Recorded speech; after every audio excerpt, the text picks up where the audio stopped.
მოგესალმებით ყველას ხვალინდელ დღესთან დაკავშირებით საპატრიარქომ შეიმუშავა სპეციალური განცხადება ჩვენი პრეს-ცენტრის უფროსი დეკანოზი დავით შარაშენიძე დაიკითხავს განცხადების ტექსტს.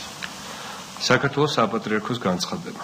როგორც საზოგადოებისთვის ცნობილია, სრულიად საქართველოს კათოლიკოს პატრიარქის უწმინდესისა და უნეტარესის ილია მეორის ლოცვა კურთხევით 17 მაისი გამოცხადდა ოჯახის სიწმინდისა და მშობლების დღედ. ამ დღეს საქართველოს ყველა მოქმედ ტაძარში 12 საათზე აღევლინება ყოვლადწმინდა ღვთისმშობლის პარაკლისი, რათა დედა ღვთისამ თავისი მფარველი კალთა გადააფაროს ჩვენს ოჯახებს.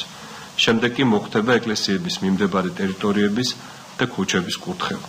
წმინდა სამების საკათედრო ტაძარში პარაკლისს გადაიხდის სრულიად საქართველოს კათოლიკოს პატრიარქი და 12 საათიდან დღის ბოლომდე დაბრძანებული იქნება ჩვენი ერის განსაკუთრებული სიწმინდეები, ღვთისმშობლის მიერ ბოძებული წმინდა ნინოს ვაზის ჯვარი და წმინდა დავით გარეჯელის მადლის ქვა, რათა როგორც მთელ ოჯახებს, ისე ცალკეულ ადამიანებს მიეცეთ შესაძლებლობა ემთხვიონ მათ და დაილოცონ მათი მადლით.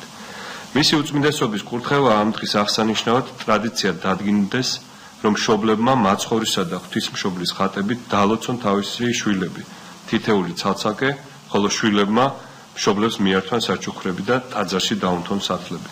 მისი უწმინდესობა კი როგორც ერის სულიერი მამა პარაკლისის შემდეგ წაიკითხავს სპეციალურ ლოცვას და დალოცავს ყველა მორწმუნეს, მშობლებსაც და შვილებსაც. იგივეს აღასრულებენ მღვდელმთავრები და სასულიერო პირები თავის ეპარქიებში. ოჯახის სიწმინდე და სიმტკიცე სახელმწიფო სიძლიერის საფუძველია. ოჯახის სიწმინდის ხელყოფა და არაბუნებრივი და გაუკუღმართებული ურთიერთობების ბუნებრივ მდგომარეობად გამოცხადება საქართველოში მცხოვრები მოსახლეობის უდიდესი ნაწილისათვის განურჩევლად აღსარებლობისა სრულიად მიუღებელია. რა თქმა უნდა, იგი მიუღებელია მართლმადიდებელი ეკლესიისათვისაც. მაგრამ ეს არ ნიშნავს იმას, რომ ეკლესია ებრძვის თუნდაც ამ ცოდვით დაზიანებულ ადამიანს. პირიქით, იგი ზრუნავს მისთვის და იღწვის მისი გამოსწორებისათვის. ეკლესია ამხელს და ებრძვის თავად ცოდვას, მის საჯარო პროპაგანდას, რადგან ასეთი დამოკიდებულება მეტად განარისხებს უფალს და ღვთის დიდ საჯელს იწვევს. ამიტომაც ცდილობს ჩვენი ეკლესია დაიცვას ერი უზნეობის დაკანონებისა და სულიერი ძალადობისაგან.